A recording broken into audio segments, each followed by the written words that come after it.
Hi friends, welcome to Lakshmiraj blogs. ಇವತ್ತು ಸೋಮವಾರ ರೀ. ಸ್ಯಾಟರ್ಡೆ ಸಂಡೇ 2 ದಿನ ಫುಲ್ ಟ್ರಿಪ್ ಆಯ್ತು. ಫುಲ್ ಎಲ್ಲ ಎಂಜಾಯ್ಮೆಂಟ್ ಆಯಿತು. ಇವಾಗ ಮತ್ತು ನಮ್ಮದು ವರ್ಕಿಂಗ್ ಡೇ ಸ್ಟಾರ್ಟ್ ಆಗೈತಿ. ಇವತ್ತು ನಾನು ಅಡುಗೆಗೆ ನನ್ನ ಸೋರೆಕಾಯಿ ಪಲ್ಯ ಮತ್ತು ನಾಷ್ಟಕ್ಕೆ ಉಪ್ಪಿಟ್ಟು ಅದೇನ್ರಿ ಮಾಡ್ಬೇಕಂತ ಹೇಳಿ ಮಾಡೀನಿ ರೀ. ಯಾಕಂದ್ರೆ ನಿನ್ನೆ ಹೊರಗಡೆ ಹೋಗಿರೋದ್ರಿಂದ ಜಾಸ್ತಿ ಕಾಯಿಪಲ್ಯ ತೊಗೊಂಬರ್ಲಿಲ್ಲ. ಸ್ವಲ್ಪ ಏನೇನು ಬೇಕಾದ ಅಷ್ಟೇ ತೊಗೊಂಡು ಬಂದಿದ್ದೆ. ಅದಕ್ಕೆ ಇವಾಗ ನಾಷ್ಟಕ್ಕೆ ಒಂದು ಸ್ವಲ್ಪ ಉಪ್ಪಿಟ್ಟು ಮತ್ತು ಸೋರೆಕಾಯಿ ಪಲ್ಯ ರೊಟ್ಟಿ ಮಾಡ್ಬೇಕಂತ ಹೇಳಿ ಮಾಡೀನಿ ರೀ. ಬರ್ರಿ ಇವತ್ತಿನ ಬ್ಲಾಗ ನಂದು ಹೆಂಗಿರ್ತದೆ ಅಂತ ಹೇಳಿ ನಿಮ್ಮ ಜೋಡಿ ಶೇರ್ ಮಾಡ್ಕೋತೀನಿ. ಫಸ್ಟ್ ವೆಜಿಟೇಬಲ್ಸ್ ಎಲ್ಲ ಕಟ್ ಮಾಡಿ ಇಟ್ಕೋತೇನೆ ರೀ ನಾಷ್ಟಕ್ಕೆ ಮತ್ತು ಪಲ್ಯಕ್ಕೆ. ನೋಡ್ರಿ, ಉಳ್ಳಾಗಡ್ಡಿ ಈ ಥರ ಕಪ್ಪಾಗಿದ್ದವು. ಅದಕ್ಕೆ ಇದನ್ನೆಲ್ಲ ಸ್ವಚ್ಛವಾಗಿ ತೊಳ್ಕೊಬೇಕು. ಇಲ್ಲಿಕಂದ್ರೆ ಸ್ವಲ್ಪ ಉಪ್ಪು ನೀರು ಹಾಕೊಂಡು ತೊಳ್ಕೊಬೇಕು. ಅವಾಗ ಕ್ಲೀನ್ ಆಗ್ತಾವ. ಹಾಗೆ ಯೂಸ್ ಮಾಡಬಾರ್ದು, ಆರೋಗ್ಯಕ್ಕೆ ಒಳ್ಳೇದಲ್ಲ. ನೋಡಿ, 2 ಉಳ್ಳಾಗಡ್ಡಿ ತೊಳ್ಕೊಂಡ್ಬಿಟ್ಟೆ ನಾನು. ಇವಾಗೆಲ್ಲ ಹೊಳ್ಕೊತೀನಿ. ನಾನು ಸೋರೆಕಾಯಿ ಪಲ್ಯ ಮಾಡಾಕತ್ತೇನೆ ರೀ. ಸೋರೆಕಾಯಿನ ಮ್ಯಾಲಿಂದೆಲ್ಲ ಲೇಯರ್ ಹೆರ್ಚ್ಕೋಬೇಕು. ಭಾಳ ಬಿರುಸಿತ್ತಂದ್ರೆ ಅದಕ್ಕೆ ನಾನು ಹೆರ್ಚ್ಕೊಳಕತ್ತೇನೆ.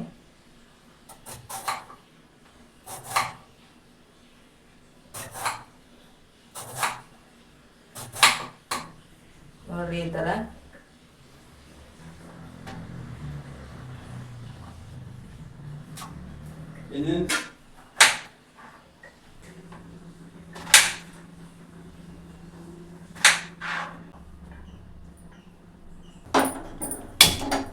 ನಮ್ಮ ಈ ಬೆಳಗಾವಿ ವಾತಾವರಣಕ್ಕೆ ರೊಟ್ಟಿ ನೋಡ್ರಿ ಎಲ್ಲ ಹೆಂಗಾಗ್ಬಿಟ್ಟಾವು.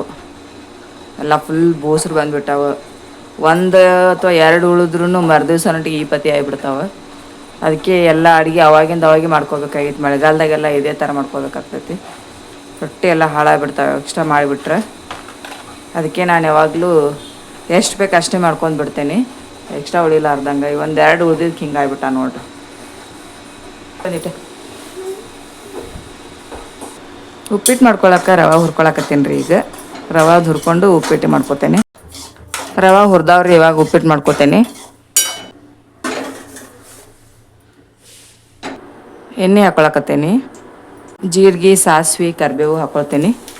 ಕಡ್ಲಿಬೇಳೆ ಹಾಕೋತೇನೆ ರೀ. ಕಡ್ಲಿ ಸ್ವಲ್ಪ ಫ್ರೈ ಮಾಡ್ಕೋಬೇಕು. ಬ್ಯಾಳಿ ಫ್ರೈ ಆಗಿದಾವೆ, ಹಸಿಮೆಣ್ಸಿಕಾಯಿ ಹಾಕೋತೇನೆ. ಮೆಣ್ಸಿಕಾಯಿ ಫ್ರೈ ಆಗಿದಾವೆ, ಉಳ್ಳಾಗಡ್ಡಿ ಹಾಕೋತೇನೆ. ಈಗ ಉಳ್ಳಾಗಡ್ಡಿನೂ ಸ್ವಲ್ಪ ಎಲ್ಲ ಕಡೆ ಫ್ರೈ ಮಾಡ್ಕೋಬೇಕು ಚೆಂದಾಗೆ. ಗೋಡಂಬಿ ಮತ್ತು ಶೇಂಗಾ ಹಾಕೊಳಕತ್ತೀನಿ. ಇನ್ನೊಂದು ಸಲ ಎಲ್ಲನೂ ಫ್ರೈ ಮಾಡ್ಕೋತೀನಿ. ಎಲ್ಲ ಫ್ರೈ ಆಗಿದಾವೆ. ಇವಾಗ ಟೊಮೆಟೊ ಹಾಕೋತೀನಿ. ಅದನ್ನೂ ಎಲ್ಲ ಮಿಕ್ಸ್ ಮಾಡ್ಕೋಬೇಕು ಒಂದು ಸಲ. ಇವಾಗ ಅರಿಶಿನ, ರುಚಿಗೆ ತಕ್ಕಷ್ಟು ಉಪ್ಪು ಹಾಕೋತೀನಿ. ಎಲ್ಲ ಒಂದು ಸಲ ಮಿಕ್ಸ್ ಮಾಡ್ಕೋತೀನಿ. ಒಗ್ಗರಣೆ ಎಲ್ಲ ಫ್ರೈ ಆಗೈತಿ. ಇವಾಗ ನೀರು ಹಾಕೋತೀನಿ ರೀ. ಆ ಕಡೆ ನಮ್ಮ ಉಪ್ಪಿಟ್ಟು ಆಗ್ತದ್ರಿ, ಈ ಕಡೆ ಪಲ್ಯ ಮಾಡ್ಕೋತೇನೆ. ಟೈಮ್ ಆಗತ್ತದ. ನೀರು ಕುದಿಯಾಕತ್ತಾವು, ರವೆ ಮಿಕ್ಸ್ ಮಾಡ್ಕೋತೇನೆ. ಈಗ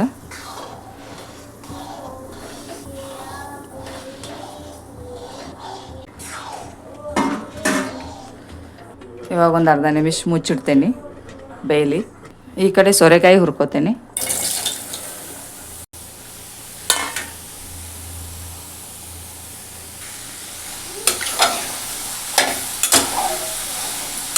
ಸೋರೆಕಾಯಿ ಎಲ್ಲ ಫ್ರೈ ಆಗೋ ತನಕ ಹುರ್ಕೋಬೇಕ್ರಿ.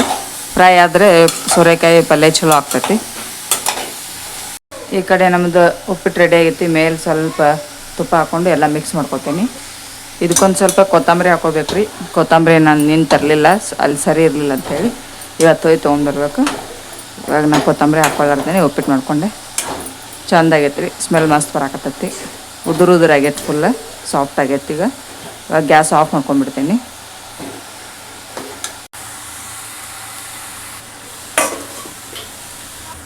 ನಮ್ಮ ಸೋರೆಕಾಯಿ ಫ್ರೈ ಆಗಿದಾವ್ರಿ. ಇವತ್ತು ತಕ್ಕೋತೇನೆ. ಇವಾಗ ಸೋರೆಕಾಯಿ ಪಲ್ಯ ಮಾಡ್ಕೊಳಕ್ಕೆ ಸ್ವಲ್ಪ ಎಣ್ಣೆ ಹಾಕ್ಕೊಂಡೇನಿ ರೀ. ಎಣ್ಣೆ ಬಿಸಿ ಆಗೈತಿ. ಜೀರಿಗೆ, ಸಾಸಿವೆ, ಕರಿಬೇವು ಹಾಕ್ಕೊಂಡೀನಿ. ಉಳ್ಳಾಗಡ್ಡಿ ಹಾಕೋತೇನೆ. ಈಗ ಉಳ್ಳಾಗಡ್ಡಿದು ಹಸಿ ವಾಸನೆ ಹೋಗೋತನ ಬೇಯಿಸ್ಕೋಬೇಕು. ಉಳ್ಳಾಗಡ್ಡಿ ಚೆಂದಾಗಿ ಫ್ರೈ ಆಗಿದ್ದಾವೆ. ಇವಾಗ ಟೊಮೆಟೊ ಹಾಕೋತೀನಿ. ಟೊಮೆಟೊನು ಒಂದು ಸಲ ಎಲ್ಲ ಮಿಕ್ಸ್ ಮಾಡ್ಕೋತೇನೆ. ಈಗ ಅರಿಶಿನ, ರುಚಿಗೆ ತಕ್ಕಷ್ಟು ಉಪ್ಪು ಹಾಕೋತೀನಿ. ಇವಾಗೆಲ್ಲ ಒಂದು ಸಲ ಮಿಕ್ಸ್ ಮಾಡ್ಕೊಂಡು ಸೋರೆಕಾಯಿನ ಸೇರಿಸ್ಕೊತೀನಿ. ಪಲ್ಯಕ್ಕೆ ಮಸಾಲೆ ಖಾರ ಹಾಕೊಳಕತ್ತೀನಿ. ಶೇಂಗಾನ ಮಿಕ್ಸರ್ಗೆ ಹಾಕ್ಕೊಂಡು ತರಿತರೆ ರುಬ್ಕೊಂಡೀನಿ. ಭಾಳ ಸಣ್ಣ ಮಾಡ್ಕೊಂಡಿಲ್ಲ, ಸ್ವಲ್ಪ ಸಣ್ಣ ಮಾಡಿಕೊಂಡು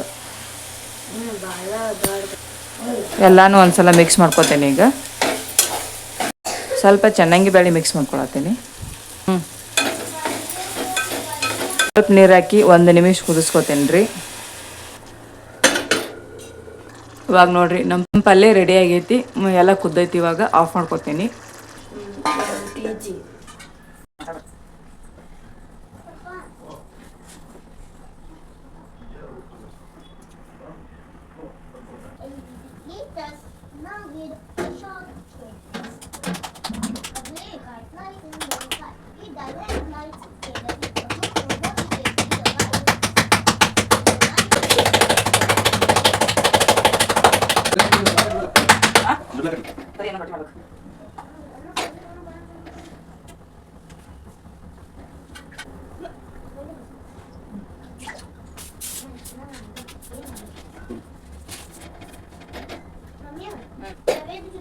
ಅದೇ ಇದು ದೊಡ್ಡ ಟೈಮ್ ಆಗುತ್ತೆ ಹಾಕಿ ನೋಡಿ ಒಂದು ಟಿಕೆಟ್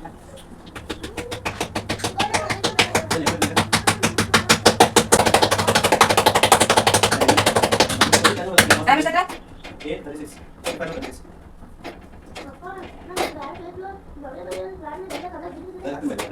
ಹೆಂಗದ ಬಿನ್ನದಕ್ಕೆ ಚಂದ ಹಾಕಿ ಒಳಗಡೆ ಮಾಡಿ ಈ ಮಾತು ಮಾಡಿ ನೋಡಿ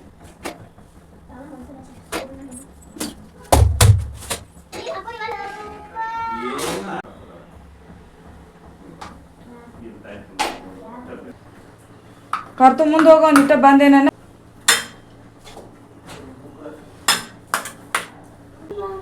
ನೋಡಿ ಇಷ್ಟೇ ಹಾಕಿನ ಸಾಕ.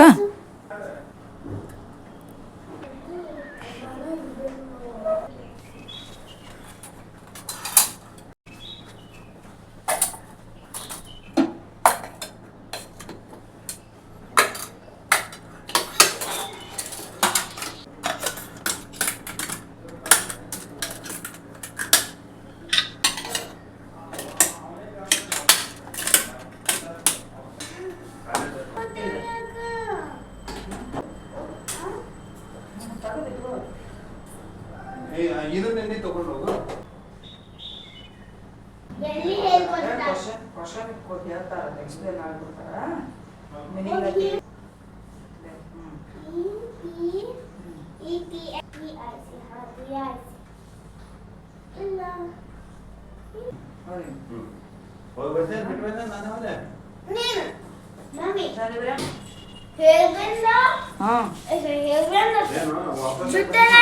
ಹೋಗಿ ಪಾಪ ಬರತ್ತಾರ ಹೋಗಿ ಬಾಯ್.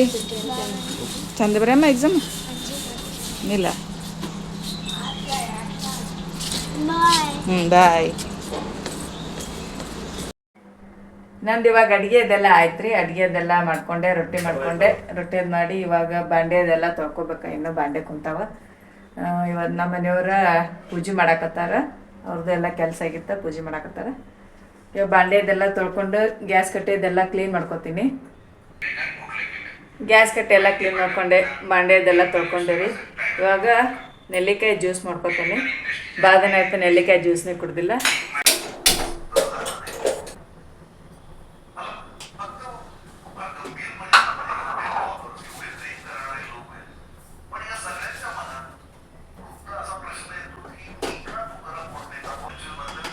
ಸಕ್ರೆ ಎಲ್ಲರೂ ಭಾಳ ಕಡಿಮೆಲೆ ತಿನ್ಬೇಕ್ರಿ.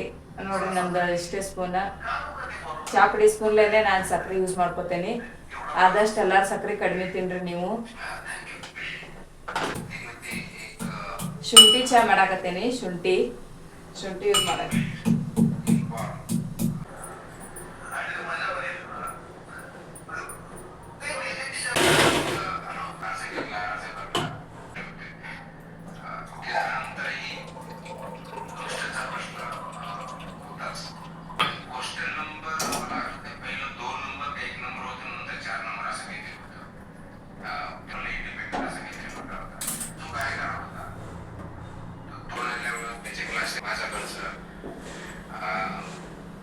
ಒಂದು ಸ್ವಲ್ಪ ಕೆಲಸ ಇತ್ತು ಮನೆಯೊಳಗೆ ಅಂತೇಳಿ ನಮ್ಮ ಮನೆಯವರು ಇವತ್ತು ಹಾಫ್ ಡೇ ಹಾಕ್ಕೊಂಡಿದ್ರು ರೀ. ಅದಕ್ಕೆ ಇವತ್ತು ಆರಾಮ್ ಚಹಾ ಕುಡಿಯಾಕತ್ತಿದ್ರು. ಡೈಲಿ ಬೆಳಿಗ್ಗೆ ಅವ್ರು ಚಾನೇ ಕುಡಿಯೋದಿಲ್ಲ, ಹಂಗೆ ನಾಷ್ಟ ಅಷ್ಟೇ ಮಾಡಿ ಹೋಗಿರ್ತಾರೆ. ಅದಕ್ಕೆ ಸ್ವಲ್ಪ ಆರಾಮ ಚಹಾ ಕುಡಿದು ಮುಂದಿನ ಕೆಲಸ ನೋಡ್ಕೊಳ್ಳೋಣ ಅಂಥೇಳಿ ಕುಂತಿದ್ವಿ. ಅವ್ರೊಂದು ಸ್ವಲ್ಪ ಚಹಾ ಕುಡಿದ್ರು, ನಾನು ಜ್ಯೂಸ್ ಕುಡ್ದಿರ್ಲಿಲ್ಲ, ಭಾಳ ದಿವಸ ಆಯ್ತು ಆಮ್ಲಾ ಜ್ಯೂಸ್. ಅದಕ್ಕೆ ಒಂದು ಸ್ವಲ್ಪ ಜ್ಯೂಸ್ ಮಾಡ್ಕೊಂಡು ಕುಡಿದೆ. ಆಮೇಲೆ 1 ಅವರ್ ಆದಮೇಲೆ ನಾನು ನಾಷ್ಟ ಮಾಡಿ ಒಂದು ಕಪ್ ಚಹಾ ಕುಡಿದೆ. ಅಲ್ಲಿ ತನಕ ಇವತ್ತು ಒಂದು ಸ್ವಲ್ಪ ಗೋಧಿ ಜೋಳ ಅದೆಲ್ಲ ಹಸನು ಮಾಡಬೇಕಾಗಿತ್ತು, ಹಿಟ್ಟದೆಲ್ಲ ಖಾಲಿ ಆಗಿತ್ತು. ಅದಕ್ಕೆ ನಾಷ್ಟ ಮಾಡಿಕೊಂಡು ಸ್ವಲ್ಪ ಗೋಧಿ ಜೋಳ ಅದೆಲ್ಲ ಹಸನು ಮಾಡ್ಕೊಂಡು ಹೋಗಿ ಇಟ್ಟು ಬರ್ಬೇಕಂಥೇಳಿ ಆದಷ್ಟು ಫಾಸ್ಟ್ ಮಾಡ್ಕೊಳಕತ್ತಿದ್ದೆ ರೀ ಎಲ್ಲ ಕೆಲಸನೂ. ತಿಂಗಳಿಗೊಮ್ಮೆ ಗೋಧಿ ಜೋಳ ಎರಡು ಹಸನು ಮಾಡ್ಕೊಂಡು ಬೀಸ್ಕೊಂಡು ಇಟ್ಕೊಂಡು ಬಿಡ್ತೇನೆ ರೀ. ಇದರಿಂದ ಏನು ನಡು ಮಾಡ್ಕೋಬೇಕಂತ ಏನು ತೊಂದರೆ ಇರೋದಿಲ್ಲ. ಮತ್ತು ಇವೆಲ್ಲ ಒಂದು ಸ್ವಲ್ಪ ಕೊಂಡಿದ್ದು ಜೋಳ ತೊಗೊಂಡಿವಿ, ಅದಕ್ಕೆ ಸ್ವಚ್ಛ ಅದಾವು. ಗೋಧಿ ಜೋಳ ಏನು ಅಷ್ಟು ಹೊಲಸಿರಲಿಲ್ಲ. ಜೋಳದಾಗಿ ಒಂದು ಸ್ವಲ್ಪ ಸಣ್ಣ ನುಸಿಯಾಗಿರ್ತಾವೆ, ಬಟ್ ಚಾನಸ್ಕೊಂಡು ಹಸನು ಮಾಡಿಕೊಂಡ್ರೆ ಏನು ತೊಂದರೆ ಇರೋಲ್ಲ, ಸ್ವಚ್ಛ ಇರ್ತಾವೆ ನಮ್ಮ. ಅದಕ್ಕೆ ಸ್ವಲ್ಪ ತಂದಿರ್ತೇವೆ ನಾವು, ಮಳೆಗಾಲೆಲ್ಲ ಅದಕ್ಕೆ ಜಾಸ್ತಿ ತೊಗೊಂಬಂದಿರಲ್ಲ, ಸ್ವಲ್ಪ ತಂದು ಯೂಸ್ ಮಾಡ್ಕೋತೀವಿ. ಇದರಿಂದ ಸ್ವಚ್ಛ ಉಳಿತಾವೆ ಮತ್ತು ಭಾಳ ಹಾಳು ಆಗೋದಿಲ್ಲ. ಅದಕ್ಕೆ ಇವಾಗ ಸ್ವಚ್ಛ ಹಸನು ಮಾಡ್ಕೊಂಡು ಬೀಸ್ಕೊಂಡು ಬರೋದಿತ್ತು. ಒಂದು 5 ಕಿಲೋ ಗೋಧಿ, 6 ಕಿಲೋ ಜೋಳ ಎರಡು ಒಮ್ಮೆ ಬೀಸ್ಕೊಂಬಂದುಬಿಡ್ತೇವೆ ರೀ. 1 ತಿಂಗಳ ತನಕ ಆರಾಮ ಹೋಗಿಬಿಡ್ತಾವೆ. ಜಾಸ್ತಿ ನಾವು ಜೋಳ ಯೂಸ್ ಮಾಡೋದ್ರಿಂದ ಜೋಳ ಒಂದು ಸ್ವಲ್ಪ ಜಾಸ್ತಿ ಬೀಸ್ಕೊಂಡಿರ್ತೀನಿ. ಜೋಳದೊಳಗೆ ಅಕ್ಕಿ ಅದೇನು ಸೇರಿಸಿರೋದಿಲ್ಲ, ನಾನು ಡೈರೆಕ್ಟ್ ಹಾಗೆ ಬೀಸ್ಕೊಂಡ್ಬಿಡ್ತೀವಿ. ಯಾಕಂದರೆ ಇವು ಬೆಳಗಾವಿ ಜೋಳ ಇದ್ದವ್ರಂದ್ರೆ ಬೆಳಗ್ಗೆ ಇರ್ತಾವೆ, ದಪ್ಪ ಇರ್ತಾವೆ, ಚಲೋ ಇರ್ತಾವೆ. ಅದಕ್ಕೆ ಏನು ಸೇರಿಸೋದು ಬೇಕಾಗಿರಲ್ಲ. ಸ್ವಲ್ಪ ಸಣ್ಣ ಜೋಳ ನಮ್ಮ ಕಡೆ ಏನ್ರಿ ಇದ್ದು ನಾವು ಸ್ವಲ್ಪ ಜೋಳ ಅಕ್ಕಿ ಸೇರಿಸ್ಕೋಬೇಕಾಗ್ತೈತಿ. ಇವಕ್ಕೆ ನಾನು ಸೇರಿಸ್ಕೊಂಡಿರಲ್ಲ, ಹಾಗೆ ಬೀಸ್ಕೊಂಡು ಬಂದ್ಬಿಟ್ಟು. ಇವು ಜೋಳದ ಚೀಲ ಮತ್ತು ಅಕ್ಕಿ ಚೀಲ ನೋಡ್ರಿ, ನಾನೇ ಮನೆಯೊಳಗೇ ಸ್ಟಿಚ್ ಮಾಡ್ಕೊಂಡೀನಿ. ಹೊರಗಿನ ಥರ ಅಂದರೆ ಅಷ್ಟು ಸರಿ ಆಗೋದಿಲ್ಲ. ಇವು ಗಟ್ಟಿ ಉಳಿತಾವೆ, ಯೂಸ್ ಮಾಡೋಕ್ಕೂ ಚಲೋ ಆಗ್ತಾವೆ. ಭಾಳ ದಿನ ಆಯ್ತು ನಾ ಸ್ಟಿಚ್ ಮಾಡಿ, ಆದರೆ ಏನೂ ಹಾಳಾಗಿಲ್ಲ. ಇಂಥವೇ ಚಲೋ ಜೋಳ ಗೋಧಿ ಅದೆಲ್ಲ ಬೀಸ್ಕೊಂಡು ಬರಾಕೋದು. ಓಕೆ ಫ್ರೆಂಡ್ಸ್, ಇವತ್ತಿಂದು ನಂದು ರೆಸಿಪೀಸು ಮತ್ತು ಬ್ಲಾಗ್ ಇಷ್ಟ ಆದರೆ ದಯವಿಟ್ಟು ಲೈಕ್ ಮಾಡಿರಿ, ಶೇರ್ ಮಾಡಿರಿ, ಕಮೆಂಟ್ ಮಾಡಿರಿ, ಸಬ್ಸ್ಕ್ರೈಬ್ ಮಾಡಿರಿ. ಬಾಯ್, ಥ್ಯಾಂಕ್ ಯು.